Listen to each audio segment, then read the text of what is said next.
Good afternoon, everyone. I need you to respond. Hello.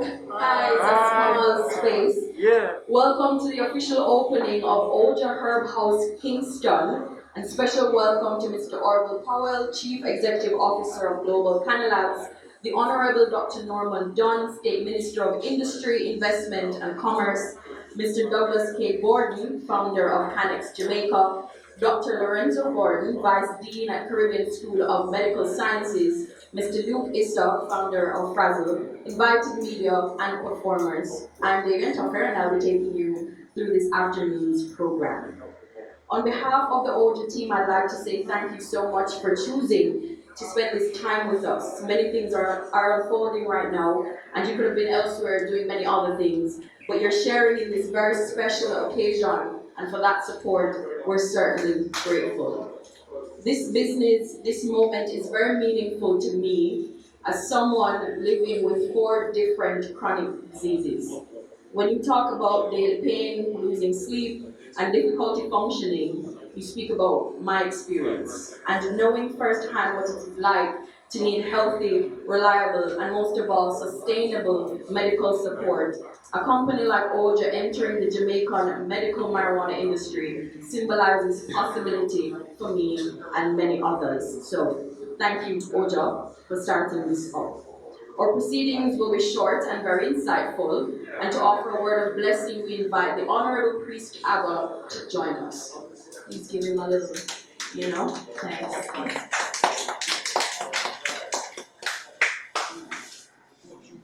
Well, pleasant good afternoon to everyone. I would like all to stand, please.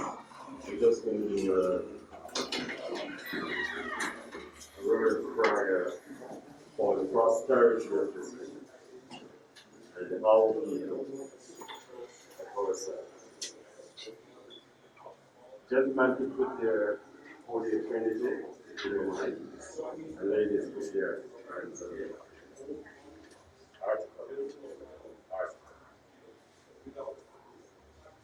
Royal Black Supremacy Reverence in the Royal Courts of Almighty Faith, Holiness, Universal Transparency. Behold, how good and how pleasant it is for I and I brethren to dwell together in the spirit of love and unity. It is like the precious ointment on the rock of the day. Even Aaron's beard that went down to the skirt of his garment. And as the dew of Hermon that descended on the mountain of Zion, for there Rastafari commanded his blessing, even life and love forever. So hail our God, last year, glory to God, Rastafari. Our Almighty God, Rastafari, grace, eternal God, Rastafari. We see that in Zion and radio, Rastafari. Out of most high, eternal Father, glory to God, Rastafari.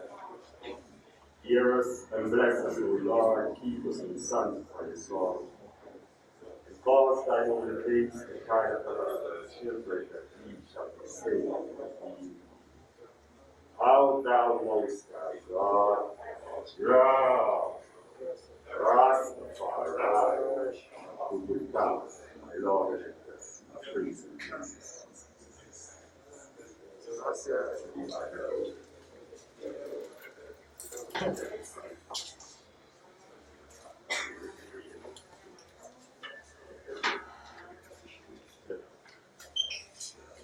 Our first speaker for the afternoon is Mr. Orville Powell, CEO, Global Cannabis. Please make him welcome.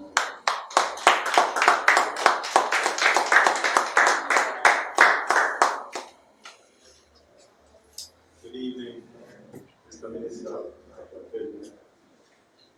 Dr. Gordon, friends and family, all that have supported us. It's a great day for me today, for the opening of this door. It has been a long journey.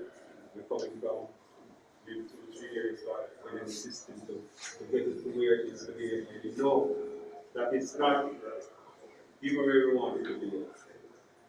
But again, journey is just step by step. We want to acknowledge who that came today and who will support us in the future. And understand that the herbs has many, many values that we need to explore. You know, we hear the stories on the ambassador again. I felt it when I hear your story again. People that do not know, just don't. Outside of the value, the medicinal value that we speak about this cannabis, the economic value that it has. And we can't speak much about the Rastas and the spirituality and that sacramental value that it brings to them, but the still have to endorse it and understand that it's true. You know? In saying so again, I just know for us to go forward, we have to have the support. You know? We have to have the idea of sharing and us moving this cannabis industry to Medicaid, to educate, and to really bring that sort of financial stability to our country. We saw the cigarette industry back in the 70s and the 80s. Everybody was smoking. Now we see the shift. There's a lot of people now smoking cannabis. But we now have to capture that resources that we get from this cannabis and put it back into building our nation. And that is what OHJA and Global Cannabis Labs have started out doing. The struggles are real. We have come into this side of the business and we see where just our started our productions that the government takes from us on a monthly basis. Sometimes I wonder how I go through. But in saying that, we have to take it to the level where we can sustain ourselves and moving to sustain our nation. Again, thanks, and please continue to support us, tell friends about us, and don't criticize us in the best way for us to get better. Thanks a lot.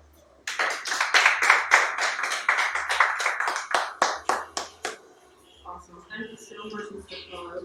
Now we'll hear from Mr. Douglas K. Gordon, founder of Canex Jamaica.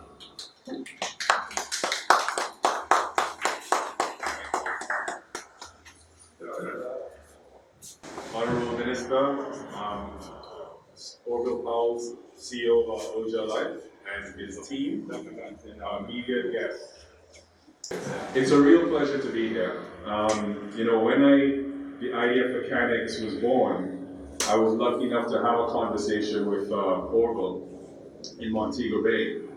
And you know, what I saw from Orville, and he's been very consistent with this throughout, is a real desire to support people in this industry, to support new businesses, people with ideas. He'll always tell you that he'll encourage anyone who wants to get involved, and he'll sit down and spend time with them so they better understand some of the opportunities and some of the challenges in the industry. And I think that simple mindset is important that it permeates throughout this industry for us to get anywhere. Honourable Minister, I'm glad to see you here, and I think it's a message that it's not the government's responsibility by any stretch of the imagination. But if we're going to build this industry for the benefit of Jamaica, we're going to build this industry for the benefit of the citizens of Jamaica, right? It's incredibly important that we find a way to make a shift from this crabs in a barrel mentality that we have suffered in the Caribbean so much, and embrace that notion that Orville was able to show me that very first day that I sat and spoke to him about this, of how can I help you, how can I support you, talk to this person, talk to that person. And one thing he's been very consistent with, and it's important to highlight, it doesn't matter whether or not that's his perceived competition. If he thinks someone is better suited to help you get an answer that you need, he will direct you that way. The other thing that's important is that, again, from early, Global Canada and OHJA has had at its core the essence of the medicine and the medicinal value of cannabis. And too often that gets lost in the shuffle. Because what we fail to realize sometimes when we're so close to the industry is that we take that for granted. Like, we get that part. And then we talk about the other aspects of it. Well, the wider society does not get that far. We have to understand that. The wider society has been taught from time immemorial that it's bad. Everything to do with cannabis has a bad element to it, or has some other negative stigma that goes along with it. And if we don't do our work within the industry to make them understand the medicinal benefits, which are so compelling, they're so pervasive, and they have economic impact by virtue of the amount of foreign currency that we spend here in Jamaica and throughout the Caribbean to buy medications, whose sole purpose in some ways, if you want to be cynical, seems to be to make people have to buy more medications. And when all that foreign currency goes out of the country at those high costs, it hamstrings the government from even being able to offer the kind of medical services that they would like to. So I want everyone to understand that it's not a matter of just taking out the medicinal, the sort of meditative value of cannabis, which is very, very important. It's not a matter of standing on our high horse and saying, let's defend the culture of cannabis. It's what's most important. No, what's most important is we find the right way to communicate how this can help the most people. And when we effectively do that, a lot of walls will come crashing down around supporting this industry. And those are not walls that we're trying to convince somebody to take a 6 for a 9. These are walls that were built up on false narratives that we now have the responsibility and the opportunity to dispel. So I really salute OHJA. The one word that has to come to mind when you see this is well, 2 words I'd say, is vision. And one word that applies to every single cannabis operator in Jamaica is persistence. Because if you do not have the persistence, the resilience, and that determination to bring these things to life, it will not happen, right? And that's something that we have to give kudos to every single person that operates in this space, because as this space improves, as it gets better, so will people in Jamaica benefit. The cannabis industry globally has been projected to be able to provide 10 jobs for every acre of active production. 10 jobs, right? Some may say, no, it's actually 7. Some may say, no, it's 12. You know what the truth is, who cares? The reality of it is it's so many jobs. So when you look at a country of this size, and the same argument goes on throughout the Caribbean, what we have is an incredible opportunity to change the lives of the next generation. We've all grown up in a time where, a successful business operates when, that person imports something that's manufactured somewhere else, finds a way to efficiently get it to market, and they make that little spread. And that's a successful business in the Caribbean. It's such a small piece of the value chain that we don't even understand how fragile we actually are. We have an opportunity here, ladies and gentlemen, in supporting businesses like this and better understanding this industry to have a healthier population, a more productive workforce, and a much larger piece of that final value chain that gives us all a much better economic prospect. OHJA, I salute you. Powell, I don't know where you've gone, but I salute you, even though you're one of the most stubborn people I've ever met from time to time. But if that stubbornness is what results in something like this coming to life, then I embrace it. Thank you very much, ladies and gentlemen.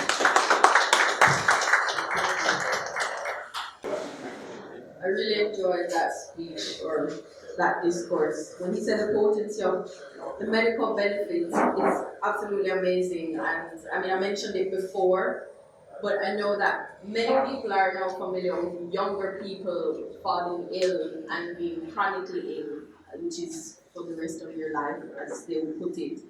And so when you think about economic stability and a healthier population, we have to target that group of people, which includes me.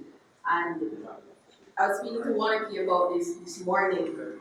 When you wake up in pain, exist in pain, go to sleep in pain, you rely on drugs to help you to get through everything.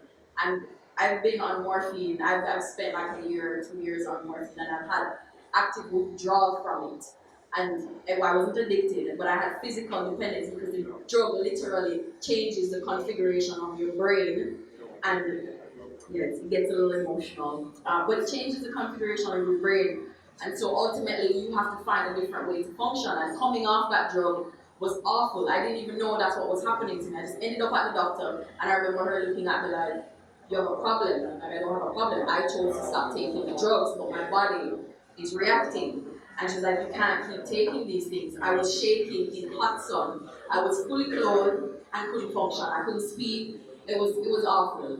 So this type of business, understanding this type of industry is key to moving forward, not simply for the enjoyment of the herb, but literally for the quality of life for many people. So thank you for sharing all of what you just did and the persistence. I appreciate that as well.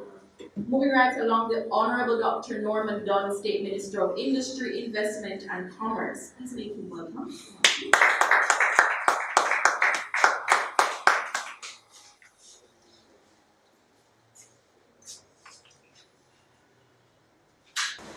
I guess today is a special day in the life of religion. Yesterday we had a discussion with Douglas and some other stakeholders across the Caribbean, Canada, webinar. And what we showed is that there are tremendous interest right across the region in this particular product, this particular industry.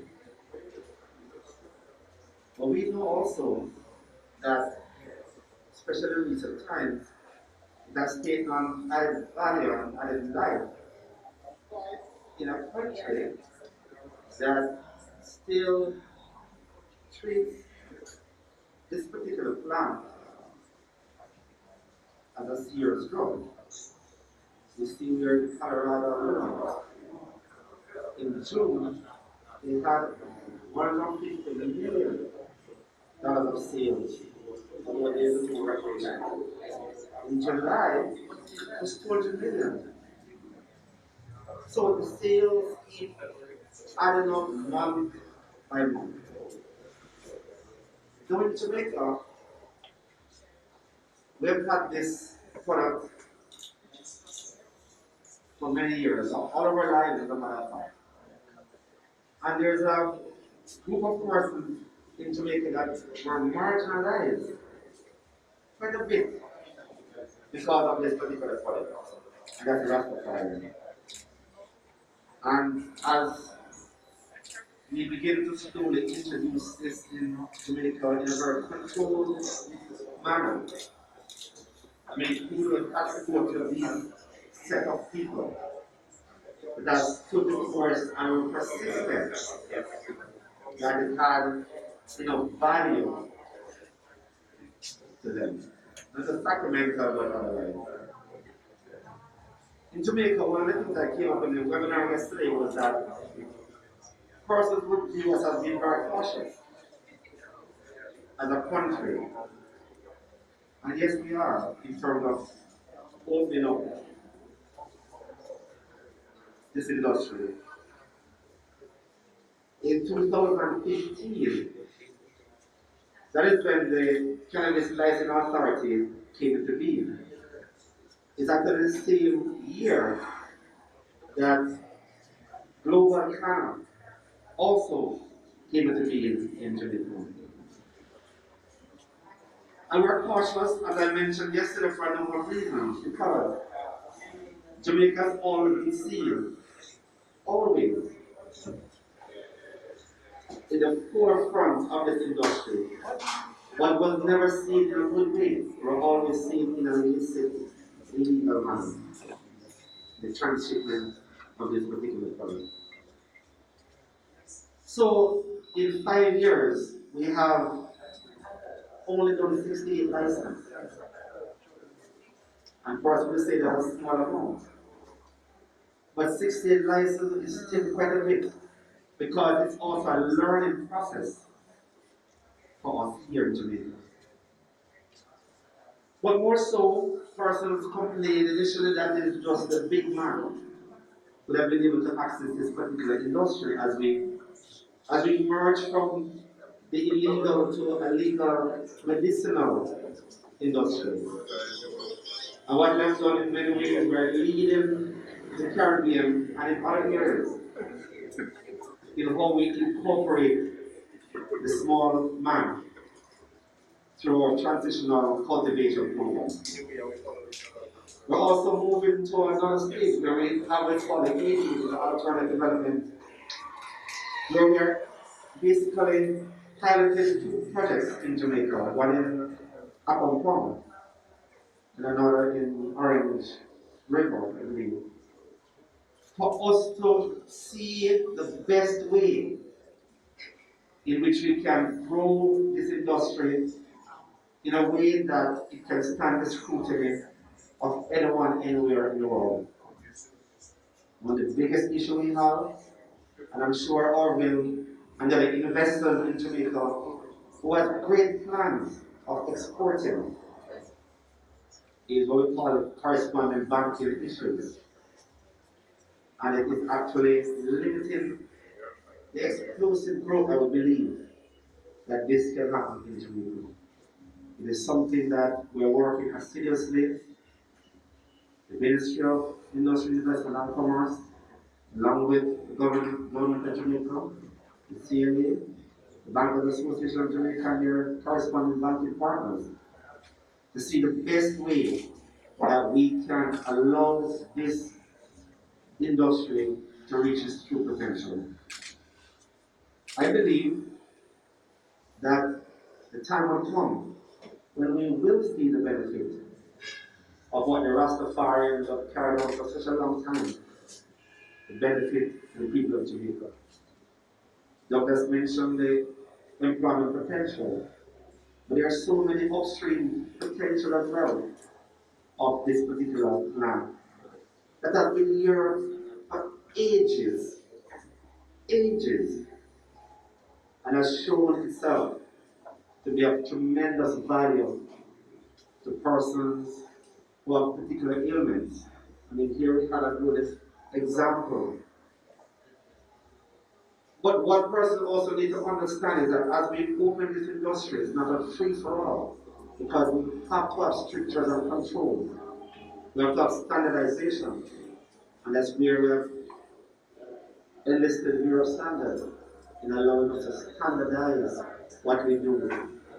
Here we notice that there are 10 strains in this particular herb house. And each strain, from what I've noticed, has different THC content, CBD content. And what it shows is that there's a number of research that is going on to show what works and what works for what, and when to appropriately use this particular medication. And I say medication because as we all either stand or are seated in this particular building, who knows this was actually a pharmacy before? This building was a pharmacy, Barbican Pharmacy. Some persons represent pharmacies at dispensaries. And here we have OHJA Dispensary in this particular location. So, as you can see, there is something going on as we marry the pharmaceutical industry with this particular industry. So I wish you all the best support. I remember years ago you reminded me that when I was the chairman of the Pharmacy Council that we met here years ago. And why I also say years ago, because some persons will get frustrated with the process. And I can understand that. But we are trying as a ministry to ensure that we speed the process as best as we can in the legal framework that we have. We operate under the Legal Drug Act, and therefore to ensure that whatever we do is done in accordance with it. We will adjust our model as time goes by. We will ensure that we can get the greatest benefit out of this particular product. And especially now in COVID, we have to seek all the alternative avenues of investment and income generation. And I believe that we have a natural product here in Jamaica. We have a natural know-how in Jamaica. And with the new entrance, the research, I believe, will drive this industry in the direction that it should go. So congratulations, Mr. Powell, and I really wish for you all the best as you enter this new phase of this industry. Thank you very much.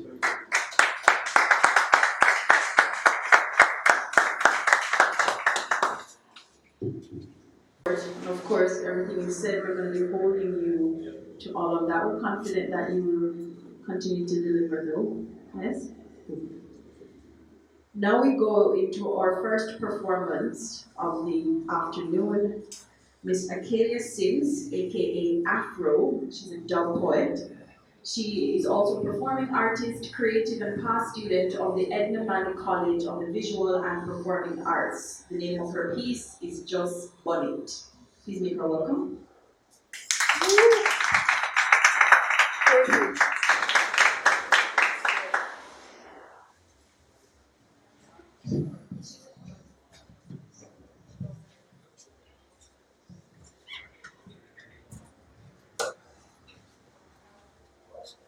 Good afternoon, everyone. How are we doing? Good? It's good to be here. Rule. Light. Draw. Come again. Rule. Light. Draw. Rule. Light. Draw. Huff and puff, then you breathe. Ha ha ha. Weed every night. Weed every day. Yes, weed that come without delay. Roll, light, draw. Huff and puff, then you breathe. Some think I'm weeded, but I come to you as a herbalist. Oh, the Life Herb House. How may I assist as I'm a doctor? This is my hypothesis. Weed opens up the mind, opens up the soul. Weed makes you feel like 65 years old. It makes you out control. The man has shown it, just go on it. So come here, make me roll. I will light, I will draw. Huff and puff, then you breathe. Weed every night, weed every day. Yes, weed I come without delay. Roll, light, draw. Huff and puff, then you breathe. We said it first time before the marijuana lick. We said it now work and take another sip. And by the next minute, so we breathe just a kick and the one pal emotion one boom. Figure nowadays, if you walk and you say you're coughing, sniffing in your hand, but it's COVID-19. Can you imagine? But make you light it up, herb and make you height it up. Good friends are fly through my chest like a kite, you know. I am born again with OHJA in my life, you know. Nobody showing it, I just go on it when you roll and we light and we draw. Huff and puff, then you breathe, ha ha ha. Weed every night, weed every day. Yes, weed that come without delay. Roll, light, draw. Huff and puff, then you ha ha ha. Thank you very much. Thank you, Afro. That was so good. Give her a round of applause, please. So good. And thank you, everyone, for staying with us this far. Now, to close out this half of our afternoon, Mr. Charles Grant, our General Manager of OHJA Herb House, Kingston, will share with us. Charles?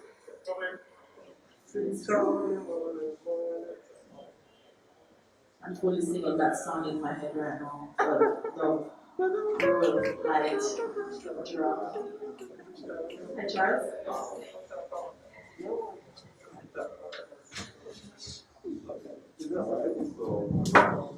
Honourable Dr. Norman Dunn, distinguished guests, older family members, good evening. So in closing today, I want to leave with you all three messages. One, I want you all as older family members to promise to always be bulwarks against bad stigmatism against the plant. We all love and hold to dearly. As Paul stated earlier, it will send many people to school, and it's good for their families, and it's good for the healing of the nation. Especially in such a rough time right now, people often turn towards it. So let's embrace it right. The second message is that us at OHJA, we promise to stick to our strict quality assurance. We promise to deliver good products to our patients at all times. We will always be there. And my final message in closing is the reason why we always write bless upon our bags is because we'll always be there for you, our patients. Over here, we care. We always will, we'll always be there. Bless up everybody. Peace and love to you all. And I would like to invite everyone now to collect their gifts over there and also take a picture. Thank you.